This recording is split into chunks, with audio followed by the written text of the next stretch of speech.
Hi, thanks for asking me along to Dockstock. Um, it's predominantly a music thing. I do predominantly spoken word, but it's all about the rhythm, isn't it? And these days, it's all about the healing, I think. So, what music means to all of us, or should mean to all of us. This is called Painkiller. It's how life starts, it's music, amniotic, your mum's beating heart, a echoing chamber hypnotic, rhythmic rockabye, steady BPMs till the debut night opening curtain screams, striking the first chord, the umbilical, natural and natal, this song is primal. Then clapping the back with a lullaby and patting the pulse and soothing the cry, beats build in the body, endorphins ending the teething pain. Then a little language learned through song, numbers memorised and mastered through rhyme, community singing and common rhythm, growing and learning all in good time. Syncopating the synapses, building the brain, endorphins ending the growing pains. Then life's changing to something awkward, wayward, feeling stranger and scared of looking forward. No one else understands, you don't feel you belong, till you find your own band and you share the same song with someone else in sync. It's no solo refrain. Endorphins are ending the loneliness pain. You find allies and forge lifelong friends. It's a pain-killing prescription for every event, for victory and defeat, for love and loss, from wedding march to last waltz, last post. It's the perfect soundtrack to an imperfect life story. Every scene scored deep with a musical memory. And you need to forget for commiseration, when you want to remember for celebration. There's words of wisdom from philosophers and gurus, your fantasy figures who are teachers and your all-time heroes. And that song will be the last memory to go, when that wee drummer inside you can't kick anymore. It's your family in music, fulfilling every role. Your brothers in blues, your sisters in soul, forever taking away the pain. Coda.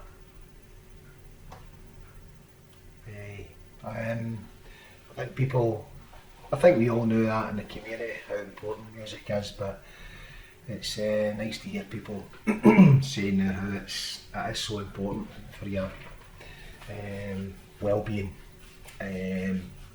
So yeah, part of that is the community thing, isn't it? And missing the gigs. This is about the gigs. No, actually, I spoke about heroes. I'm going to do this one. I spoke about heroes. One of my heroes was Lenny from Motorhead. So I should apologise at this point for all the Motorhead references, but stuff it. You can go and listen to Motorhead and like. Aren't you just wishful that life was like overkill? Anthemic, high and mighty, a glorious epic journey that left you drained and happy. But then, as the last chord stops ringing, it seems your song is over, the story ending. The drummer pummels the pedals, the power still pounding, he's double kicking that cracking cacophony off again, and you get to surf those sonic waves, you feel the living wall of sound once more. Just one more fucking time. Or maybe twice, on a good night thrice. That's if the band has enough in the tank and the crowd or God is still on your side. But all you got is one short life. It's a single track that sounds more like REMONES, quick step, fast paced, rapid race, a stunted sprint, a darting dash that flies right past the flight too fast. It's red line, white hot, feverish speed. It's fast and loose and short and sweet. No sooner started than it's over and done. You're born to lose, but you better run. Live to win till you're dead and gone, till the end when you crash and burn. No remorse, no reprise, no encore, no slow dance when you hit the floor. So rock out, join the chorus, jump in the pit. Rock out, shake the world and stamp your feet. Rock out, make some noise and punch the air, 'cause all too soon we're leaving here. And then it's too late, the party has passed, the thunder and lightning has hammered its last. And there's no more familiar figure, upstanding, chin jutting, teeth snarling, face looking up towards the lights, grizzled and growling into that pointing down mic. It's the end of time. The show is over. A terminal show, stone dead forever. Killed by death, there's nothing left. You won't live to see another perfect day. And in the wings, the road crew pallbearers wait to carry the silent murdered one away. And up against a marshal's stack, a stricken Rickenbacker is laid to rest, with limp and hanging strap, feeding back, feeding back, feeding back. It's the tortured ghosts of his last notes, wailing and howling like the mourning of a million other fallen angels. Yeah, one shot at it, so enjoy it, make it a good one. Third wee one, I just decided to do a wee music set there. Third one, we're missing the gigs, so the gig experience. I was with Jimmy at Woodstock. I got experience with Noel Redding. I got bluttered at Bloodstock. I stepped gaily at the Cayley at Mary's wedding. I watched the ships sat in the dock of the bay all day with Otis Redding. I was at Wall Street when Rage Against the Machine shut down trading. I put the punk in punk rock when I saw how things were heading. I found the missing part of Tony Iommi's finger. My wife's name is Pearl and she's a singer. For some reason why, I don't know, she stands up to play the piano. I'm the guy at the Iron Maiden shows who dresses up as Big Eddie. I used to be a member of Slipknot, the one that looked like a junkie Teddy. I was asked to stand up, to please stand up, because I am the real Slim Shady. I was the personal moustache groomer and teeth polisher for Freddie from Queen, who liked having a good time, having a ball until I stopped him. And at the risk of sounding like a bitch, I'm Jay-Z's 100th problem. See, there's no rock and roll experience that's still in that bucket list, but I'd trade in all those memories for that limited edition picture disc. I was the stupid with the flare gun that pissed off Ian Gillan. I was at that gig in Manchester. I shouted, "Judas!" at Bob Dylan. It was me that framed Alex Harvey. I was the makeup artist for Kiss. I was driving past the Alamo when Ozzy shouted, "Stop the bus, I need a piss." I used to be a vampire till Ozzy bit my head off. But still, I've no regrets, as I told my wee pal Edith Piaf. I invented disco dancing. I was one of the kids from Fame. And that horse that crossed the desert, I know its name. I gave Fleetwood Mac the missing link to make the chain. I once asked Carly Simon out on a date. She said, "Mate, you're just too vain." I've got memories you just wouldn't believe, but I wish I'd kept that original gatefold sleeve. I showed the mighty Status Quo where to find that fourth chord, and I've got a powerful organ even bigger than John Lord's. I helped my wee buddy Bono find what he was looking for. I gave Iggy some Lust for Life back when he was feeling bored. I was waiting ready in the wings at Monterey with Hendrix's fire extinguisher. Pink Floyd might have watched Emily play, but it was me that cunnilingus her. There's nothing else rhymes with extinguisher, sorry. I'm the man that manufactured the maracas for my main Mac Bez. I was the policeman who came by looking for Jimmy Jazz. I was the elevator operator who asked, "Which way you going, Jazz?" She just gave me an angry look. There only was one way in Yazzy's book. But all these memories can't cure my deep depression. I just wish I'd kept that white label promo pressing. I was the only Spinal Tap drummer who lived to tell the tale. Yellow Submarine, Good Ship Venus, Sloop John B, I've set sail. I taught the 1,000 dances to my big pal Wilson Pickett. Original Oasis at King Tut's, still got a damn ticket.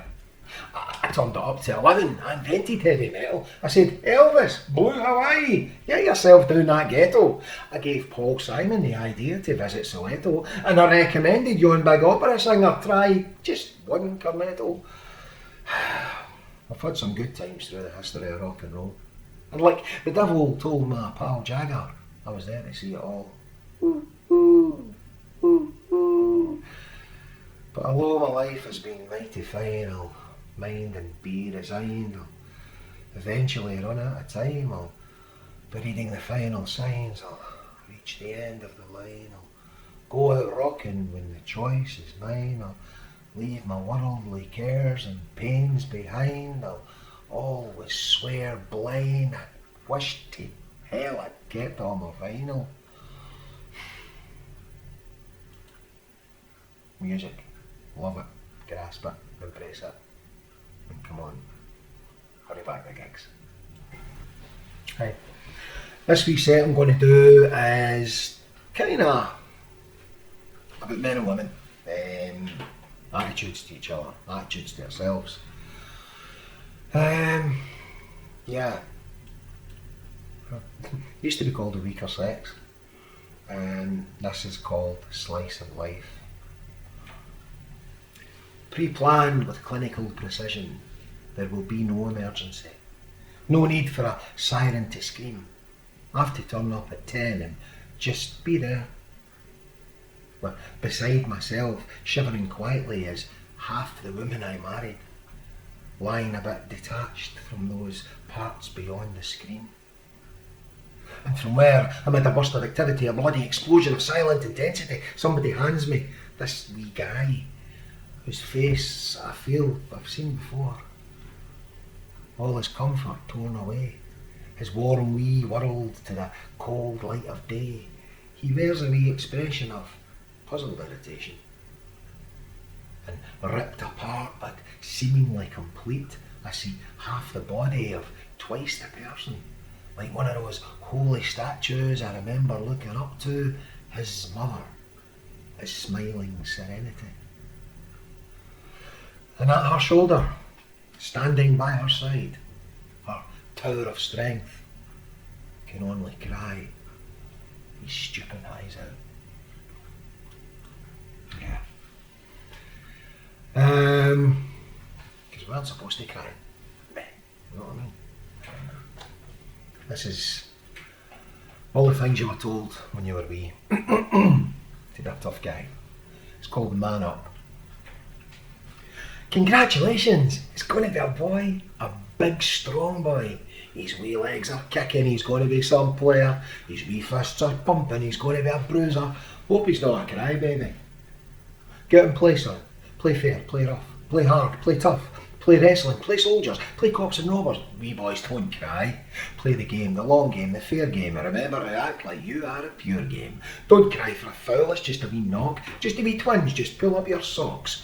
Hold it in, channel it, run it off. That's the rules of the game, don't cry. But take the field, take them apart, show some bottle, show some heart, show it to fight to win, fight to succeed. Get loud about it, keep the heat. Don't be weak, don't be a wee lassie, don't be a poof, don't be a big Jessie. Big boys don't cry, but beat the rest, beat all the others, beat the best, beat all comers, win every round and lift that cup, beat them down or else beat yourself up. Hit that bag hard, hit that bully back, lead from the front, be leader of the pack. Don't lose the race, keep up the pace, keep up the image and don't lose face. Hit the ground running, run hard, run fast, finish top of the league, finish top of the class, run the show and hit the ton and run and run and run and run yourself right into the grun. But stop the tears, don't let them run.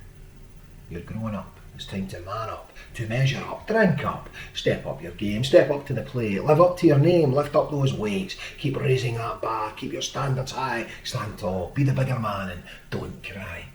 But pick your fights, pick your sides, be single-minded, be double-wide. Toe a line, dig in your heels, put your shoulder to the wheel. Show some guts of fire in your belly. Put in the boot and get some welly. Put in your back into the job and always hold back any urge to sob. Don't cry. Congratulations.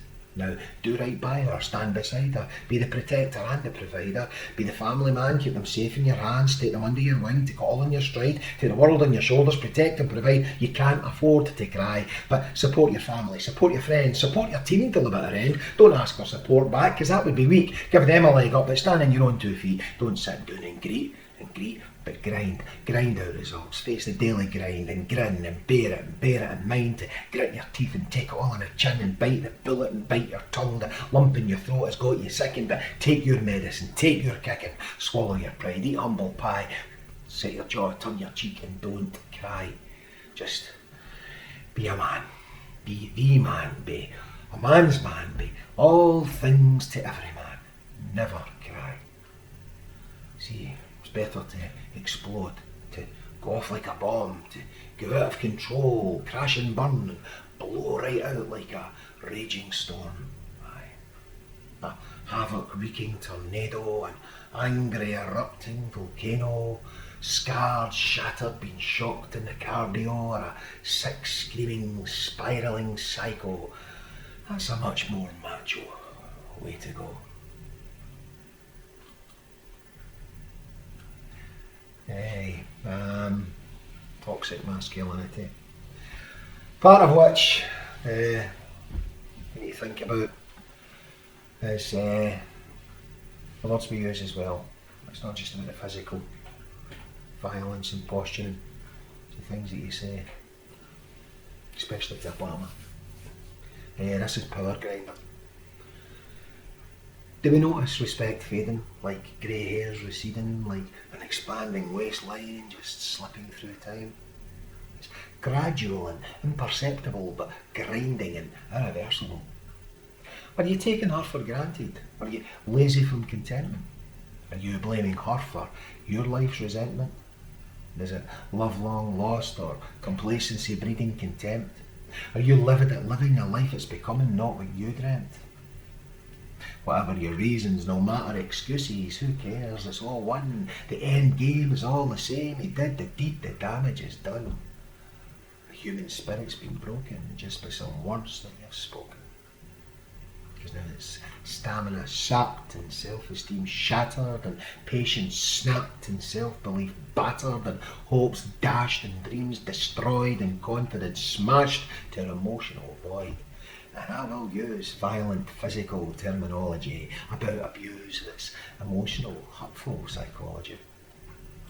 Just as wildly wielded stones and sticks are a case of obvious physical carnage, so unwise words are stark and sick and a cause of serious permanent damage.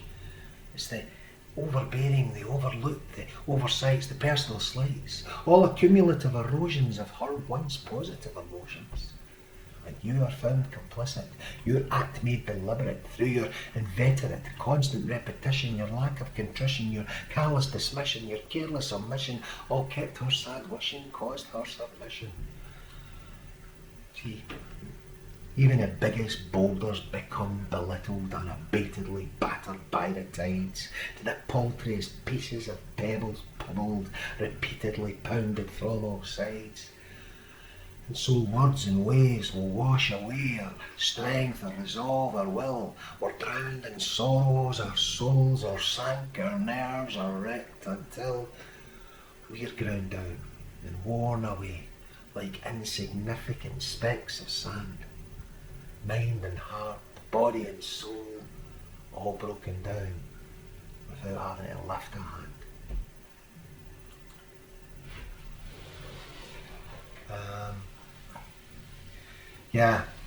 Women's rights, women looking for protection, fighting for protection. Recently those rights getting a bit kind of muddied with the trans rights issue, and rights don't need to be mutually exclusive. This is not the woman I know. I know a woman. She fought for women's rights. A battle nowhere near ended. She's been fighting all her life. I know a woman. She fought for human rights. Over any spectrum you choose. Fought for black lives like white. I know a woman who fought for the rights of man. Fought poverty, warfare, corruption, all man-made parts of patriarchy's plan. I know a woman. She made me think about the humour I used. She reconstructed this male, made me care about the words I choose. But now, they call her bigot.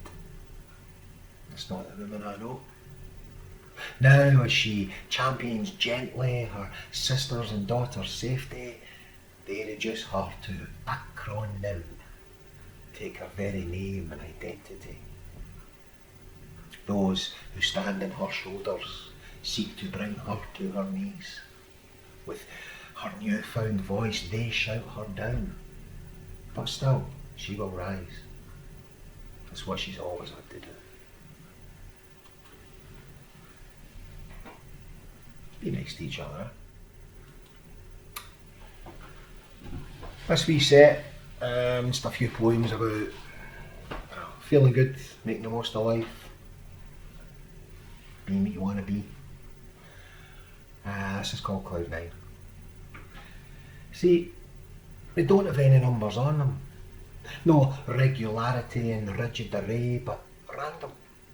A patchwork pastiche, a mish-mash medley, higgledy, topsy-piggledy, turvy, heelster-gowdy. No clues or warnings of when it's arriving. You just have to be patient and bide your time. And be ready to grasp it whenever it passes, because you'll just know which one is Cloud 9. Might be when it's dark or in a rough stormy patch, but it will turn up and be worth the wait. No impatience, frustrations, just enjoy the anticipation. Let the other clouds pass 1 through to 8.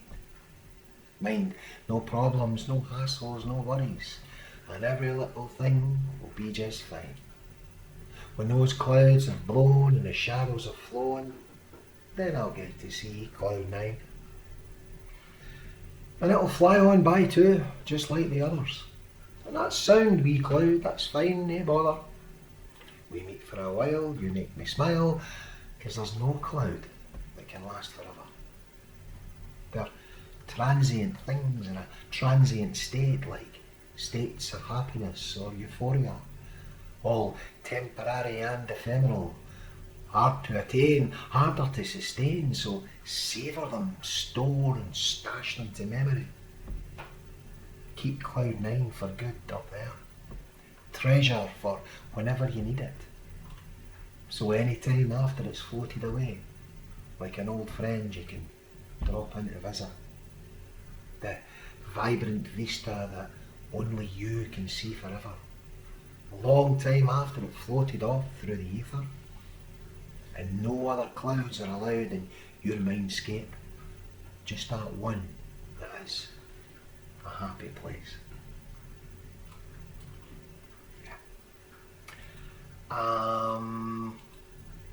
Oops. Okay. Blessed are the blissful. Apologies to guys that know the Bible. Kind of paraphrased you a wee bit here. Blessed are the meek, and blessed are the weak, but most blessed of all are the freaks and the geeks.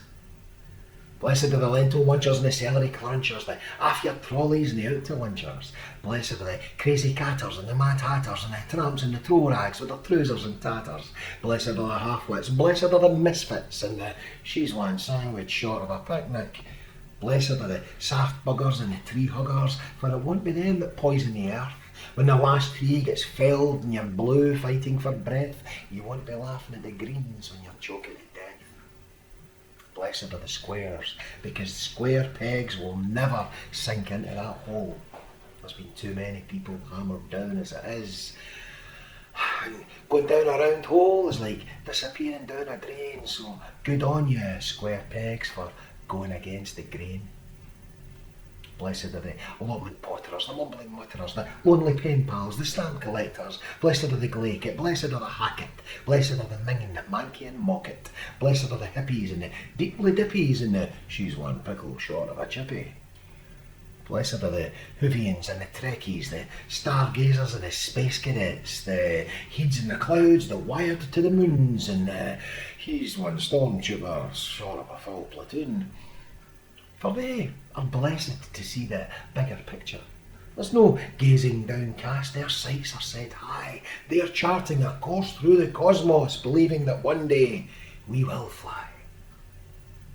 Blessed are the geeks, who keep themselves to themselves in their dark humming rooms, the wee pixelated pinpricks illuminating the pallid faces in the gloom. For one day it'll be those spotty wee wanks who expose all the governments and empty all the banks. Yeah, you're going down, First City Merchant Bank of the Grand Worshipful Lizard New World Order Freemasons Zionists. Or does that sound like a daft conspiracy theorist? Oh, blessed are these guys too. Because crazy conspiracies are a horrible history of sometimes being true. And if just once in a blue moon, made of cheese, or Neil Armstrong did not meet the clangers, if just one is proved right, then they've proved their worth. The deluded debunkers might just have saved the earth. And we called them paranoid till they proved their case. So apologies, tinfoil hatters, saviours of the human race. Blessed are the UFO spotters, the plane spotters, all the plonkers like Rodney Trotter. Blessed are the wimps, blessed are the gimps, both kinds, the ones with the kinks and the ones with the limps. Blessed are the bookworms, the surfing bums, the cracknuts, the whole nuts and the total plums. Blessed are the environmentalist beastnik protesters, the let's chain ourselves to the perimeter fencers. Blessed are the fantasists in your world without any cares, for your daydreams must be nicer than our real life nightmares. Blessed are the apologetic, accursed are the apocalyptic. Pestilence, famine, disease and war, there's nothing meek about those four. So bring it on, the revenge of the nerds, and the day that the geeks inherit the earth.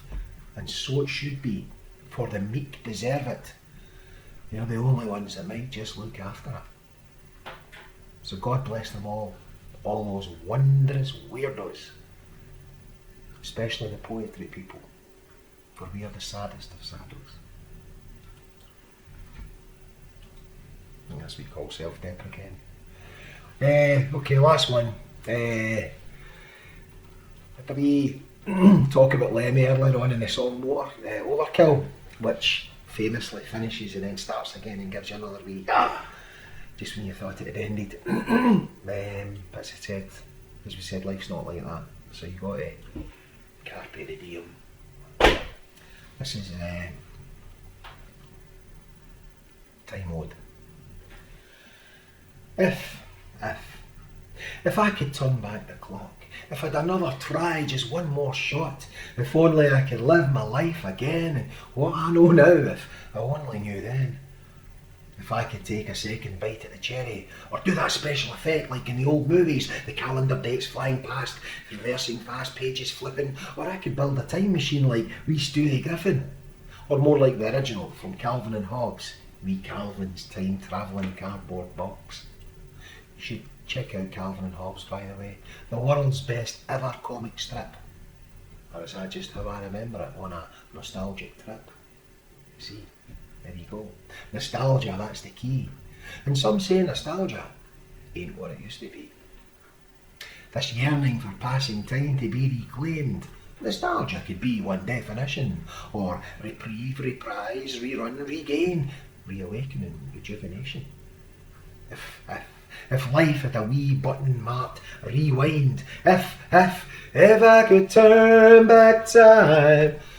Well, we all share the dream of the fount of eternal youth, fighting grey hair, nae hair, long in the ears or long in the tooth, with plastic and pinbacks, Botox, nip and tuck, to slow the wrinkled hands of the body clock.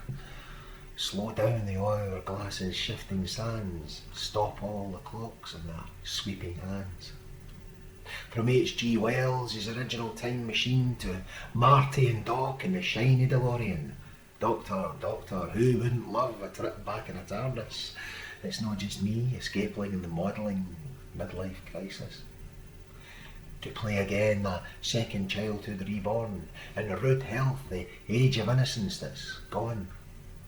Or wishing to rectify old mistakes, make amends, a fresh start, clean the slate. Is it fear of growing old, of death and decay? Hoping to recover days you don't really remember, but you have to believe they happened anyway. But it's useless wasting time with yearning. So just use this passing time as learning, minding life's lessons, so that although you can't relive the past time, but you can live in this time, in the hope that the next time may just be the best time.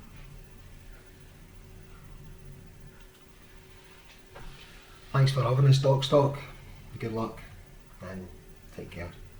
Cheery bye.